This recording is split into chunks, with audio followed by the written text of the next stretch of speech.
Hello everyone, welcome to Saroj Mishra YouTube channel में। YouTube channel पर आप सभी का बहुत बहुत स्वागत है। एनईपी 2020 ये सभी एग्जाम के सिलेबस में बिल्कुल शामिल है। खास करके टीचिंग एग्जाम्स अगर हैं तो वो चाहे ईएमआरएस हो, केवीएस हो, DSSB हो, एनवीएस हो या कोई भी ऐसा एग्जाम जो परमानेंट गवर्नमेंट टीचर बनने के लिए होता है ऑल इंडिया लेवल पर, उसमें एनईपी 2020 आपने देखा होगा सिलेबस में जरूर रहता है। और इसमें जो है क्वेश्चंस क्या पूछे जा रहे हैं, बार बार जो रिपीटेड क्वेश्चंस हैं, क्योंकि इसमें कुछ खास खास ही प्रश्न है जो जिनको रिपीट किया जा रहा है, जिसमें कि सभी जो एनईपी के जो मेन जो सिद्धांत है, मूलभूत सिद्धांत है, वो सारी चीजें जो है ना कवर हो जा रही हैं।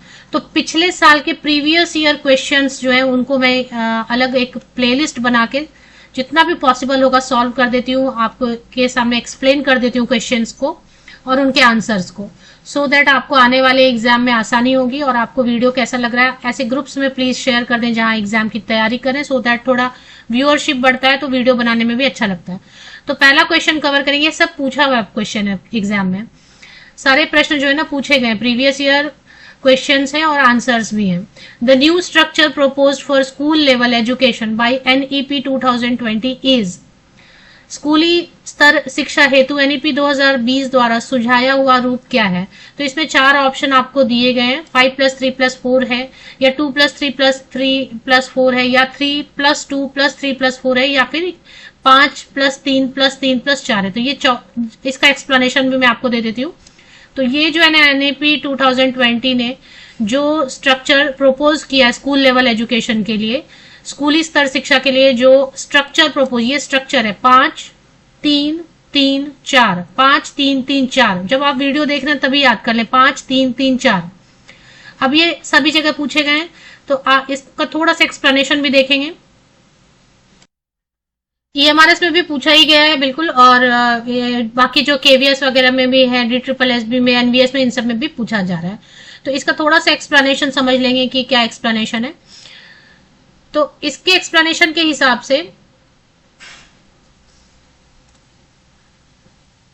29 जुलाई 2020 एग्जैक्ट डेट अगर आपसे पूछा जाता है एग्जाम में, कई बार एग्जैक्ट डेट भी पूछा जाता है, कई ऑप्शंस आपको दे देंगे 27 जुलाई, 26 जुलाई, 15 अगस्त, तो ऐसे आपको एक ऑप्शन, ये भी एक क्वेश्चन बन जाता है। 29 जुलाई 2020 को सेंट्रल गवर्नमेंट, केंद्र सरकार ने न्यू एजुकेशन पॉलिसी, हिंदी में नई राष्ट्रीय शिक्षा नीति 2020 को मंजूरी दे दी। तो न्यू एजुकेशन पॉलिसी के हिसाब से 3 to 18 ईयर्स के, 3 से 18 साल के सभी बच्चों के लिए 5+3+3+4 की एक नई शैक्षणिक संरचना, एक जो नया स्ट्रक्चर प्रपोज किया गया। इसमें जो है ना 12th लेवल तक की पढ़ाई का पूरा जो है ना, शुरू से लेके 12th लेवल तक की पढ़ाई का पूरा व्यवस्था बताया गया। तो इसमें क्या बता रहे हैं, 5+3+3+4 को कैसे एक्सप्लेन करें। देखिए, शुरू का जो 5 साल है, शुरू के जो 5 साल है वो आधारभूत है, उसको आधारभूत बताया गया। तो इस आधारभूत में आप क्या क्या कर रहे हैं, nursery, junior, senior KG, first standard and second standard. तो नर्सरी से लेके कक्षा 2 तक इसमें आ गया है ना, नर्सरी से लेके कक्षा 2 तक इसमें आ गया। फिर प्रारंभिक में जो 3 साल है उसमें क्या क्या आएगा, ऑब्वियसली 2 तक तो आ गया इन 5 सालों में, स्टैंडर्ड 2 तक, कक्षा 2 तक तो अब इन 5 सालों में आधारभूत में आ गया। प्रारंभिक में क्या आ गया, प्रारंभिक में आ गया 3 साल। 3 साल में कौन कौन से 3 साल, तो 3rd standard, 4th standard and 5th standard, 3 से 5 तक। 8 से अगर एज के हिसाब से बात करें तो प्रारंभिक चरण में स्टैंडर्ड 3 से लेके 5 तक की पढ़ाई की बात है, 8 से 11 साल के बच्चों के लिए। इसके बाद मध्य आ गया। मध्य में ऑब्वियसली आप समझ रहे हैं कि 11 तक तो हो गया यहाँ पे, तो 11 से 14 साल के बच्चों के लिए कक्षा 6 से 8 तक की पढ़ाई, मध्य में कक्षा 6 से 8 तक की पढ़ाई होगी। और माध्यमिक में जैसा आप जानते हुए, माध्यमिक में 9 से 12 तक की पढ़ाई संपन्न होगी, जिसमें कि 14 to 18 ईयर्स तक के बच्चे आएंगे। तो ये नया स्ट्रक्चर प्रपोज हुआ 5-3-3-4 का, ढांचे में 3 वर्ष के बच्चों को शामिल कर। तो 3 साल जो है ना बच्चे नहीं पढ़ेंगे, और तीसरे साल से पढ़ाई, मतलब 3 साल के ठीक पहले तक बच्चे नहीं पढ़ेंगे, और 3 साल जैसे एंटर कर गए वैसे ही वो नर्सरी में एडमिशन ले लेंगे। और नर्सरी से लेके 12th तक के यहाँ पे ढांचा बताया गया है।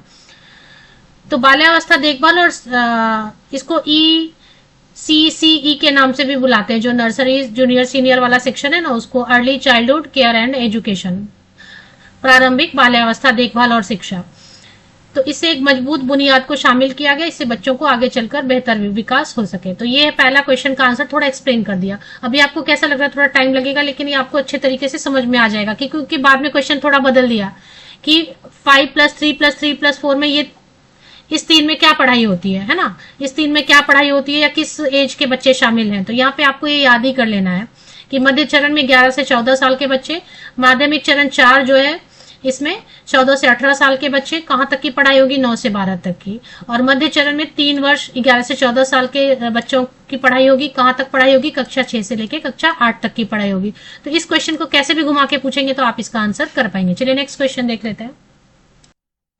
नेक्स्ट क्वेश्चन जो है ये भी पूछा गया क्वेश्चन, जितने भी क्वेश्चन है ना ये सब पूछे ही गए हैं। ईएमआरएस का अभी ईएमआरएस में भी ये सारे क्वेश्चन पूछे गए हैं और सभी एग्जाम में पूछे जा रहे हैं।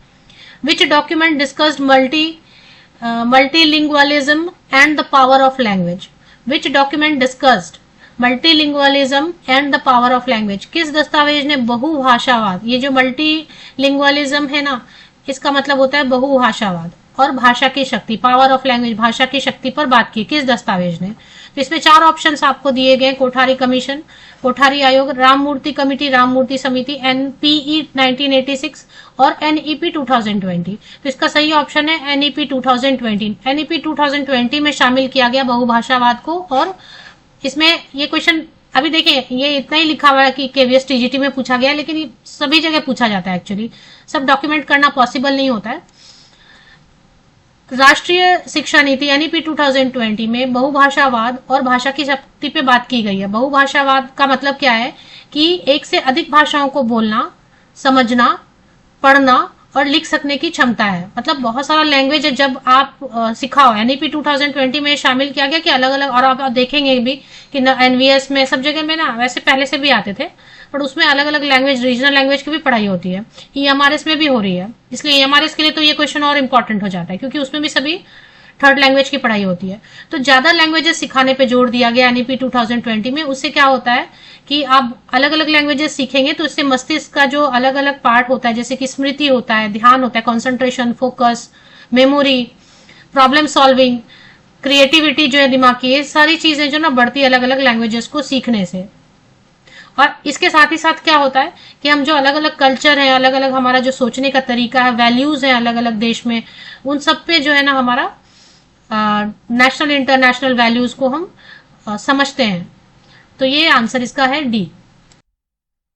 नेक्स्ट क्वेश्चन पूछ रहे हैं कि according to NEP 2020 the medium of instruction up to class 5 in school should be. राष्ट्रीय शिक्षा नीति 2020 के अनुसार विद्यालयों में कक्षा 5 तक शिक्षा का क्या माध्यम होना चाहिए? तो इसमें ऑप्शंस दिए हुए, any foreign language, mother tongue regional language, मातृभाषा प्रादेशिक भाषा, विदेशी भाषा अंग्रेजी इंग्लिश में, या फिर नेशनल लैंग्वेज राष्ट्रभाषा में। तो इसमें पूछ ये रहे, क्वेश्चन का मतलब ये है कि कक्षा 5 तक जो शुरुआती पढ़ाई है, स्टैंडर्ड 5 तक की पढ़ाई है, उसमें जो पढ़ाने का मीडियम चूज करते हैं ना, देखो अब सीबीएसई स्कूल में लिख देते हैं इंग्लिश आपको फ्लुएंट आता है तभी आप अप्लाई करो, मत वरना मत करो, है ना, लिखते हैं ना। तो इसमें बोल रहे हैं एनईपी 2020 में कि कक्षा 5 तक कौन सी भाषा में पढ़ाना चाहिए, जो टीचर पढ़ा रहे हैं वो कौन सी भाषा यूज करें। तो इसमें लिखा है कि फॉरेन लैंग्वेज या विदेशी भाषा में पढ़ाना है, या मातृभाषा प्रादेशिक भाषा, मातृभाषा मतलब प्रादेशिक भाषा भी है, या इंग्लिश में पढ़ाना है या राष्ट्रभाषा में। ये एनईपी के हिसाब से क्या है?